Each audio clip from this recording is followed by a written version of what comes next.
Bueno, también igual que Maruja, agradecer muchísimo al IEP por la invitación y felicitarlos, ¿no? Porque no cabe duda por estos 50 años, ¿no? Como ella ha dicho, que una institución vinculada a la investigación de las ciencias sociales en general, una institución en este país dure 50 años es formidable, ¿no? Y no queda sino felicitar y augurar que continúe. Efectivamente, muy rápido, tengo 5 bloques con el tiempo corto que tengo o que tenemos, voy a presentar, y después unas conclusiones, que son las que finalmente me interesan más. Hay un primer punto, que varios lo dicen además en sus ensayos, de nacimiento del IEP en febrero del 64, ¿no? El IEP nace en un contexto muy especial, con el gobierno de Fernando Belaúnde, un reformismo bloqueado, frustrado, por decirlo de alguna manera, gran agitación en el campo, migraciones masivas y la guerrilla del 65, ¿no? Alguien recuerda justamente cómo las 2 famosas mesas redondas, estas que se producen en el año 65, se da entre las 2 mesas el inicio de las guerrillas del MIR y del Ejército de Liberación Nacional.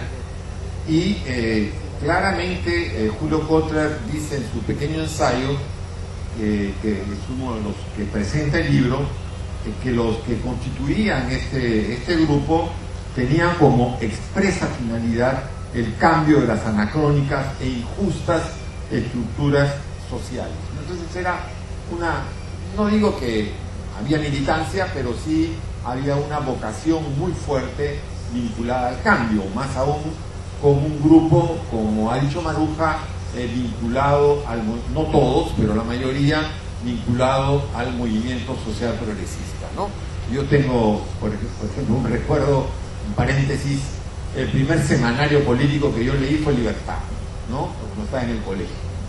¿Por qué lo compré? No sé, porque nadie me dijo que lo comprase, pero lo compré en el kiosco, un kiosco entre Wilson y La Colmena, ¿no? Que había, donde también compraba, por supuesto, la Tercera y la Crónica para leer fútbol, pero compraba religiosamente Libertad, donde escribieron muchos de los que formaron después el IEP, incluyendo gente como Sofocleto, que también escribía en ese semanario, ¿no? Bueno, esta primera etapa es una etapa muy de cuajar, digamos, ¿no? El proyecto, incluso es una etapa que se comienza con mucho énfasis en el campo serrano, pero como dice Golte, lleva rápidamente a romper la clásica visión indigenista de las comunidades campesinas.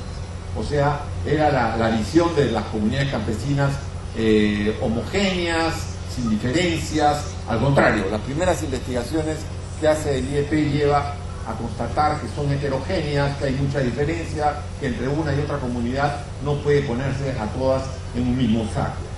Lleva también a estudios que Marisa Remy constata sobre lo étnico de Fuensalida y Mayer. Lamentablemente no se han continuado con el vigor que se hubiera querido, y también algunos estudios impactantes que por lo menos a mí en su momento me impactaron muchísimo y lo leí con mucha pasión, la de la oligarquía, ¿no?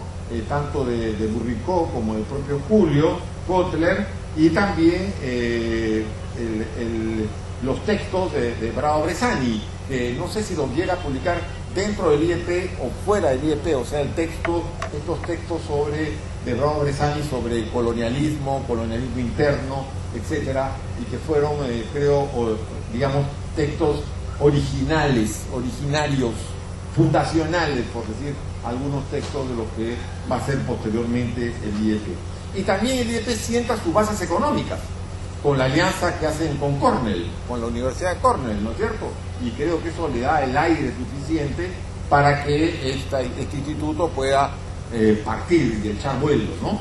Hay una segunda etapa que es la de Velasco, ¿no? El IEP se rompe, o sea, hay 2 posiciones, hay una posición que es velasquista y otra posición que no lo es. Y como con justeza ha dicho Maruja, una como la de Matos Mar, más pragmática, ¿no? Incluso le saca a Velasco en este famoso congreso, conferencia de indigenistas, ¿no? Americanistas, perdón. Consigue sacarle a Velasco el compromiso de la amnistía, ¿no? Amnistía que después a los presos políticos, que después se concreta a los 2 o 3 meses con la liberación de los que estaban presos, entre ellos de Héctor Béjar y de Julio Cotrer, que tenía una posición mucho más crítica, acusando o caracterizando al gobierno de corporativista, de autoritario, ¿no? Y que después lo lleva desde la página de Sociedad y Política también a continuar este proceso. En ese momento ya el IEP comienza, creo yo, a acuñar, a crear conceptos clave. Por ejemplo, la oligarquía no es una creación del IEP, pero sí lo desarrolla. Eso me parece muy importante. La complejidad y heterogeneidad del mundo campesino, la mecánica de la dominación interna, el patrimonialismo, la herencia colonial, el triángulo sin base. Estos últimos son productos del trabajo de Julio Cotrer, pero en algunos casos son de otros autores, ¿no? Y de otros integrantes del IEP. El tercer momento es el momento del 80, el inicio de la guerra interna o del conflicto militar interno, el retorno de Belaunde, ¿no? Y ahí se producen algunos textos que son importantes, muy importantes. Se produce el libro de Matos Mar, El Desborde Popular, en el año 84, digamos un bestseller en términos de ciencias sociales, y también se produce ahí una renovación interna del IEP, muy importante, que es el año 85, en el que sale Matos Mar y se produce, digámoslo así, una democratización interna del IEP. Los que forman parte del IEP pasan a ser integrantes plenos, y a partir de ahí el IEP elige democráticamente a su director, ¿no? Entonces hay una lista de directores que los tengo acá, pero ya por tiempo no voy a nombrarlo. Creo que no todos, pero la mayoría están aquí, y eso genera una dinámica muy importante al interior de la institución que creo que hay que rescatar y creo que es fundamental. En ese periodo también hay algunos textos que en su momento fueron muy polémicos, como el de Jorge Parodi, por ejemplo. El obrero es un concepto relativo, ¿no? que fue muy polémico. Textos de los de María Rostorovsky, que publica también hay 2 textos claves. Uno de ellos es la historia del Tahuantinsuyo, que me parece fundamental, que nos parece fundamental, que es además un permanente bestseller con otros textos del IEP, porque el IEP, una de sus grandes ventas normalmente son esos textos, ¿no? Algunos de los que ya he citado, incluyendo este texto. Por eso yo comparto la necesidad de que no hay que perder los grandes relatos sin olvidarse, por supuesto, de los estudios puntuales, especializados, que sin duda también son necesarios. Es en esa fase, en ese momento, para hacer un resumen muy apretado, donde De Gregori comienza a trabajar el sendero, ¿no? Y comienza a trabajar sendero y comienza a presentar un sendero mucho más complejo, mucho más denso, ¿no es cierto? Y no hay esa mirada de sendero de caricatura que tenía muchos sectores intelectuales, no solo intelectuales, sino la opinión pública y los medios de comunicación en Lima, ¿no? Entonces creo que el IEP, a través del trabajo de Gregori, pero no solo de Carlos Iván, abre cancha para que otra gente desde el propio IEP y del propio instituto trabaje el tema del sendero, ¿no? Y también creo en esa fase, en ese momento, o sea, 80-90, es que creo que se instala con fuerza la idea de la democracia. Creo que es la idea de la democracia un pilar que después va a continuar. Esto en el 80, por supuesto, tiene a Sendero de por medio, tiene todo el conflictivo gobierno de Alan García, 85-90, y después va a cobrar, o va, digamos, a consolidarse en la década siguiente con Fujimori. Entonces la idea, el concepto, ¿no? El desarrollo de la democracia termina por, de alguna manera, vertebrar, darle, no sé si identidad es la palabra, pero amalgamar ¿no?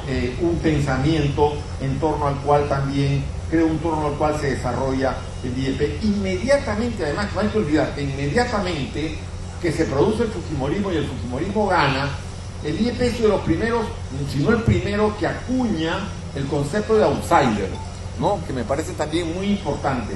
Y hay ahí tres textos. El texto de Kotler, que es Economía, Política y Sociedad, el de Romeo Grompone, que son dos textos suyos, uno El velero en el viento y el otro es Las nuevas reglas del juego, y uno de Carlos Iván y también de Grompone sobre demonios y redentores en Lima, a propósito de las elecciones del año 90, ¿no? Entonces, aquí vienen también problemas de cambio de financiamiento del IEP que se producen, ¿no? Y ya después del fin del gobierno de Fujimori y el comienzo, digamos, de la recuperación de la democracia, esta se sigue afirmando y viene un debate, creo yo, un debate que está como matizado dentro de la institución entre mantener la vieja tradición de los relatos de largo alcance, digamos, ¿no? La reivindicación del ensayo, ¿no? O una versión que es más de investigaciones especializadas, digamos, más acotadas, digamos, con dato más duro, ¿no? Y que creo que de alguna manera están presentes, pero que la verdad que si el IEP las maneja y las sabe manejar, no tienen por qué ser negativas. Creo que tiene que ser parte de una tensión y de un debate académico, ¿no es cierto?, entre matices, entre puntos de vista en torno a cómo desarrollar las ciencias sociales. Por ejemplo, yo he hecho una lista larga de ideas que el IEP ha clavado, ha colocado contra la historia oficial, o digamos, criticando la historia oficial. Es la crítica al divorcio entre lo rural y urbano, o la crítica a los dos Perús. O sea, el IEP lo que dice, no, hay un vínculo entre ambos, un vínculo estrecho. O sea, no podemos pensar el país como un país divorciado. Esa es una primera idea que me parece fundamental. Una segunda es la de la que ya he dicho, el indigenismo como cohesión y uniformidad de las comunidades campesinas y la desconexión de esta de la vida nacional. Después la crítica que hace Bonilla a la independencia nacional fue también, por tiempo no lo mencioné, pero fue clave y fue en el pleno gobierno militar y tuvo un impacto sumamente importante. Después la idea en los estudios que se hicieron históricos y en algunos casos antropológicos, la existencia de un mercado interno desde la colonia, en contra de la tesis de que la economía era solo exportadora o internacional. La desmitificación y el estudio etnográfico histórico, tanto contemporáneo como precolonial, en debate con la historia, con la mixtificación clásica de la historia incaica, o sea, que es la que hace Rostorovsky, que hace María Rostorovsky. Me parece también un aporte muy importante que apunta digamos, a contracorriente del sentido común instalado, y creo que se ha ido ganando. Y así hay otras, por ejemplo, a la crítica a la visión unilateral de las migraciones y el desarrollo de la tesis de la creatividad y el conflicto simultáneo de las migraciones y de los desbordes populares, porque, o sea, no todo era bonito ni todo era feo, o sea, venía de todo, venían rosas con fango, o sea, el problema que se presentaba en la sociedad peruana, ¿no? Después el planteamiento de conceptos que ya he dicho, la idea de la educación, creo, desde el IEP tuvo mucha fuerza. De Gregori, como dice Ames en su texto, hablaba de revolución cultural, lo que significó la educación, ¿no? Y como fenómeno social y las formas concretas de ofrecer la educación. Después también la mirada de digamos, romper la simplificación del fenómeno senderista, ¿no? Yo creo que eso es muy importante, romper la simplificación del fenómeno senderista y reivindicar el papel que tuvo el movimiento campesino en la lucha contra Sendero. Eso me parece muy importante.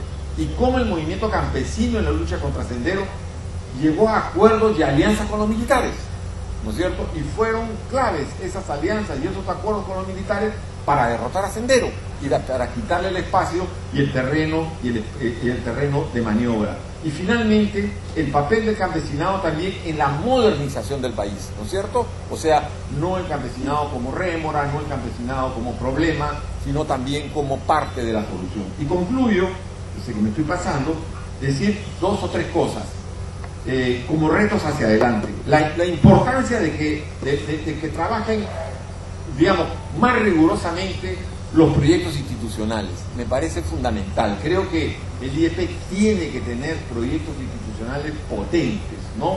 Me parece, sobre todo en esta situación en la cual hay dispersión, hay diferentes opiniones, es normal, pero tiene que haber algo que vertebre, ¿no es cierto? Y por eso creo que los proyectos institucionales son clave. Creo que no debe perderse la combinación de los relatos, ¿no?, con lo que he dicho que son las investigaciones puntuales.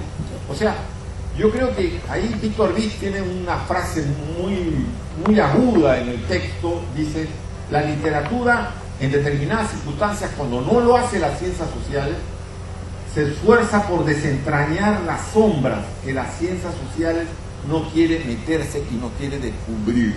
Y eso había algo al comienzo del IEP. No por gusto estaba Argueda, no por gusto había gente como Sebastián Salazar Bondi, gente que miraba la sociedad peruana desde la literatura.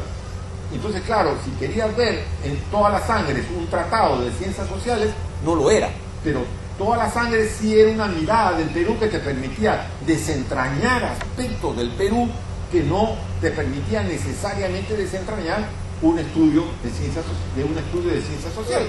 Entonces, me parece clave, y por eso concluyo señalando, ¿no?, que ojalá se mantenga el pluralismo académico y se fortalezca, se mantenga y fortalezca los temas de investigación, y también se mantenga el pluralismo de estilo, de reflexión y de expresión. Si uno quiere hacer un texto orgánico, no sé, con data dura, pero también si se quiere hacer un texto, un ensayo, porque creo que, como alguien dice en el texto, el ensayo permite arriesgar más, soltar más, ¿no?, lanzarse a dar mucho más ideas, y creo que es fundamental, a mí me parece, combinar ambas experiencias, ambas formas, si se quiere mantener, y creo que es el objetivo, el espíritu y el pensamiento crítico, ¿no? Y concluyo, creo que hay 2 personajes en el IEP que, por lo menos personalmente, creo merecen un especial reconocimiento. Creo que son Julio Kotler y Carlos Iván de Gregorio, ¿no? Me parece fundamental lo que ha significado cada uno en su momento. Muchas gracias.